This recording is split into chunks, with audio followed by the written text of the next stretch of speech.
Hello friends welcome my channel. आज के আমি বানাবো কেকটা বানাবো আমি মার্বেল কেকটা বানানোর জন্য দেখুন এখানে নিয়েছি আমি গুঁড়ো চিনি।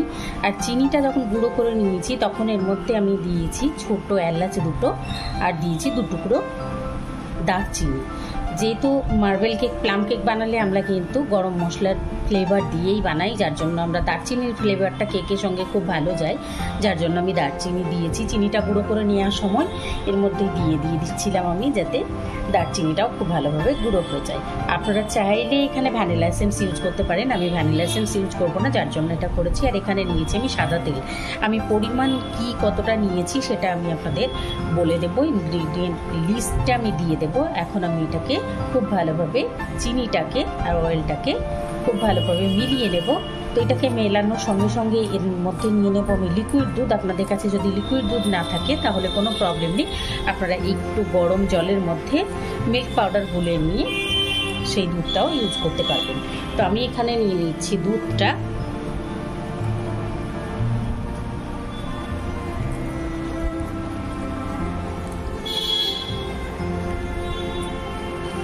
নিয়ে এটাকে খুব ভালোভাবে মিলিয়ে নেব।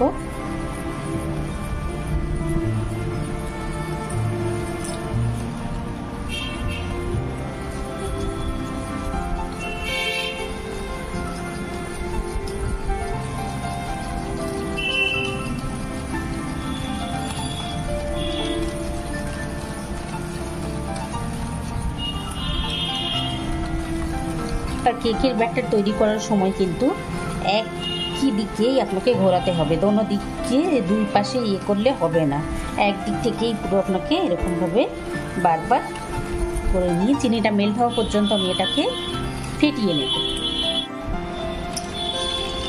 এই দেখুন দুধ, চিনি আর অয়েলটা আমি খুব ভালোভাবে মিশিয়ে নিচ্ছি। এটা খুব ভালোভাবে এরকমভাবে ফেটিয়ে নিলে কিন্তু আমাদের ফেটাতে হবে সবসময় একই দিকে একই মোশনে, তাহলে পরে কেকের ব্যাটার খুব ভালোভাবে ফুলবে, না হলে কিন্তু কেক ভালোভাবে ফুলবে না।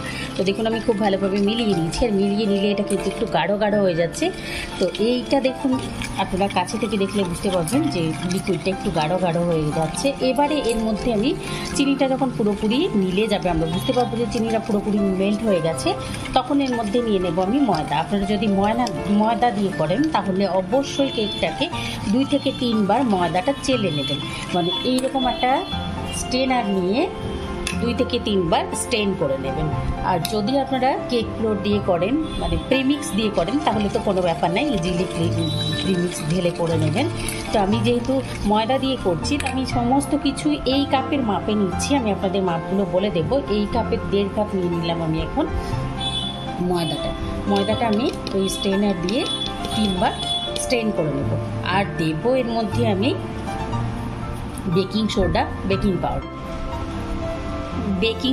বেকিং পাউডারটাও আমি এই ড্রাই ইনগ্রেডিয়েন্টের মধ্যে মিলিয়ে দিয়েছি, মানে এই ময়দার মধ্যে মিলিয়ে নিয়েছি এর সঙ্গে। এখন এটাকে আমি স্টেন করে নেব। এইবারে দেখুন এই মিশ্রণটার মধ্যে আমি ঢেলে নিচ্ছি স্ট্রেন করে নেওয়া ময়দাটা। অল্প অল্প করে ঢালবো আর আমি মিলিয়ে নেব।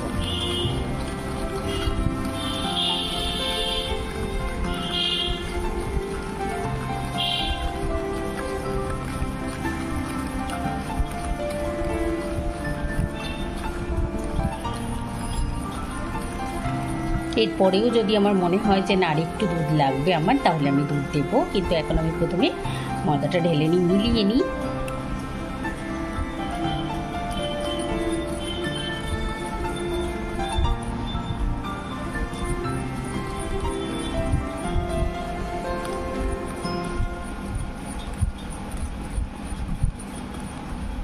বাকি ময়দাটাও আমি ঢেলে নিচ্ছি।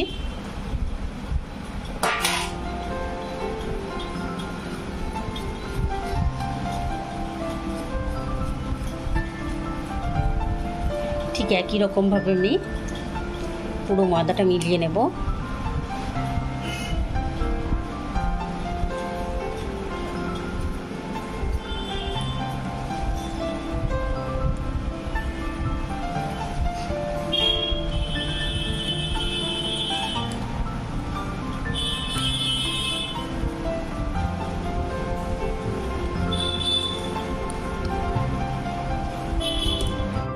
খুব ভালোভাবে আমি ব্যাটারটা রেডি করে নিচ্ছি, খুব ভালোভাবে মিলে গেছে। তো এখন এইটা আমার ব্যাটারটা মনে হচ্ছে যে আরও একটু গাঢ় আছে, তো এর মধ্যে আমি আরও 2 টেবিল স্পুন মতো দুধ অ্যাড করে দিচ্ছি।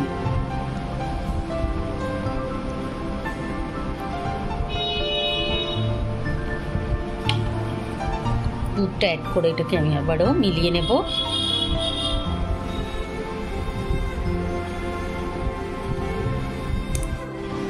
দেখুন 1 টেবিল স্পুন আমি মেলালাম, মিলিয়ে আবারও 1 টেবিল স্পুন মেলালাম, তো 2 টেবিল স্পুন দুধ আমি পুরোটা এখন এর মধ্যে মিলিয়ে নিলাম।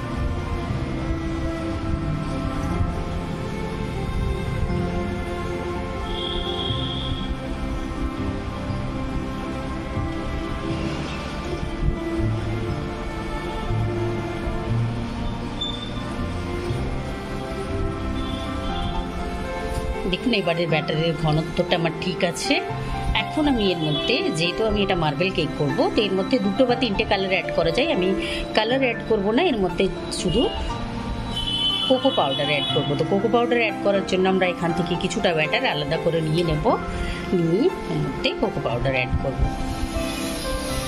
এখন আমি যে কাপের মাপ করে সমস্ত ইনগ্রেডিয়েন্ট নিয়েছি, সেই কাপের মধ্যেই নিয়ে নিয়েছি আমি 2 টিস্পুন কোকো পাউডার।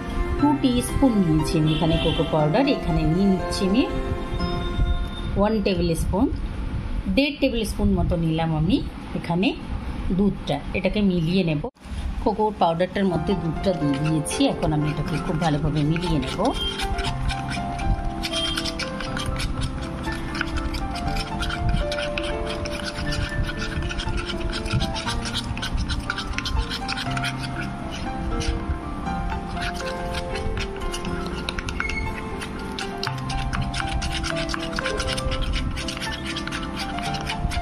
দেখুন কোকো পাউডারটা খুব ভালোভাবে মিলে গেছে। এরপরে এর মধ্যে আমি কেকের ব্যাটারটা কিছুটা ঢেলে দেবো এর মধ্যে। তো এখন আমি কেকের ব্যাটারটা এর উপরে নিয়ে নিচ্ছি কিছুটা। দেখুন কেকের ব্যাটারটা ঢেলে নিয়েছি, এটাকে এখন আমি খুব ভালোভাবে এর সঙ্গে মিলিয়ে নেব।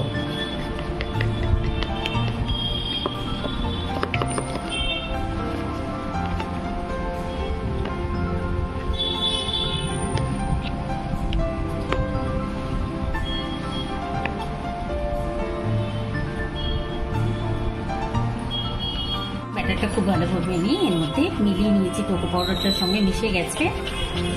তো এটাকে আমি একটু আরও 1-1.5 মিনিট মতো খুব ভালোভাবে মিশিয়ে নিই। খুব ভালোভাবে মিলে গেছে, এটা একটা স্মুথ ব্যাটার তৈরি হয়ে গেছে। তো এটাকেও সাইডে রেখে দিচ্ছি। এখন দুটো ব্যাটারকে সাইডে রেখে আমি কেক টিনটা প্রথমে রেডি করে দিচ্ছি। কেক টিনটা আমি রেডি করেই নিয়েছি। কেক টিনটা রেডি করার জন্য এর মধ্যে প্রথমে আমি অয়েল ব্রাশ করে নিয়েছি। এরকম একটা ব্রাশ দিয়ে আপনারা হোয়াইট অয়েল ব্রাশ করে নিয়েছি। ব্রাশ করে নেওয়ার পরে এর মধ্যে আমি শুকনো ময়দাটা দিয়ে দিয়েছি, নিয়ে এটাকে একটুখানি করে নিয়েছি। এখন এক্সট্রা যে ময়দাটা রয়েছে সেটা আমি ঝেড়ে দেবো। এবারে দেখুন কেক টিনটার মধ্যে আমি ঢেলে দিচ্ছি প্রথমে হোয়াইট ব্যাটারটা। কিছুটা হোয়াইট ব্যাটার ঢেলে দেওয়ার পরে এটাকে আমি এখন ঢেলে নেব। হোয়াইট ব্যাটারটা ঢেলে নেওয়ার পরে আমি এর মধ্যে দিয়ে দেবো কিছুটা এই কোকো পাউডারের ব্যাটারটা।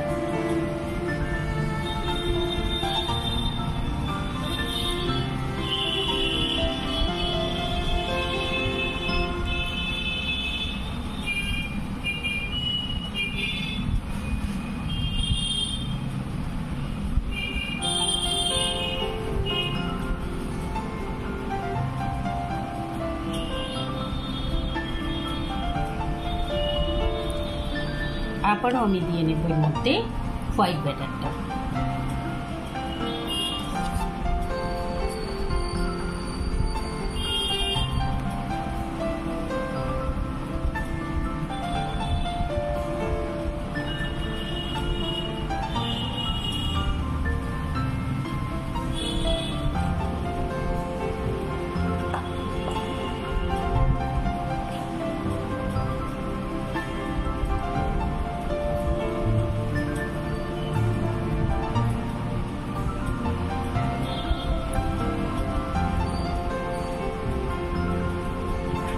আবারও দিয়ে নিচ্ছি আমি ব্ল্যাক ব্যাটারটা। যে ব্যাটারটা রেডি করেছিলাম সেইটা এখন আমি আবারও দিয়ে দেব।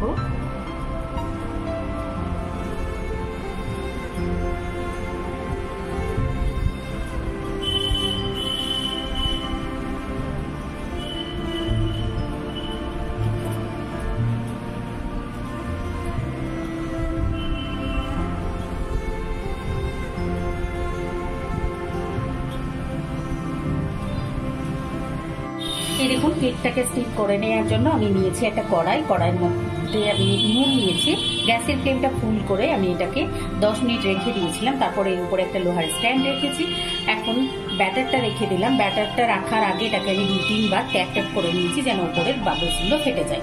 এখন এটাকে আবার ঢাকা দিয়ে রেখে দেবো আমি 40 থেকে 45 মিনিটের জন্য। এই দেখুন 45 মিনিট হয়ে গেছে, তো আমি ঢাকাটা তুলে নেব। খুব সাবধানে তুলে নিয়ে দেখে নেব যে কেকটা আমাদের বেক হয়েছে কিনা। এই যে ঢাকাটা আমি তুলে নিলাম, ঢাকাটা তুলে নিয়ে আমি এটাকে চেক করে নেব একবার যে বেক হয়েছে কিনা। ঠিকভাবে বেক হলে দেখবেন টুথপিকের গায়ে কিন্তু একটুও লাগবে না। দেখুন আমার টুথপিকের গায়ে কিন্তু একটুও লাগছে না, মানে এটা খুব সুন্দরভাবে বেক হয়ে গেছে। আমি চারিদিকে এটাকে ফুটিয়ে দেখে নিচ্ছি, দেখুন টুথপিকটা একদম ক্লিন আসছে, তার মানে এটা আমার বেক হয়ে গেছে। তো গ্যাসের ফ্লেম অফ করে এটাকে আমি খুব সাবধানে বাইরে বের করে নেব। কেকটা আমি বার করে নিয়ে এসেছি। এখন আমি এটাকে রেখে দেব 15 থেকে 20 মিনিট ঠান্ডা হওয়ার জন্য। তারপর এটাকে আমি বার করে দেখাবো। সিমেন্ট প্লেট, এখন এটাকে আমি উল্টে নেব।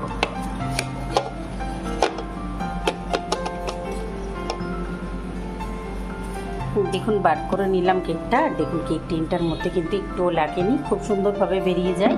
যদি আমরা ময়দা ডাস্ট করে নিই এরকমভাবে, অয়েল ব্রাশ করে ময়দা ডাস্ট করে নিলে খুব ভালোভাবে বেরিয়ে যায়। তো আমি এখন এটাকে আবার উল্টে নিচ্ছি। এটাকে আমি আবারও কেটে নেব।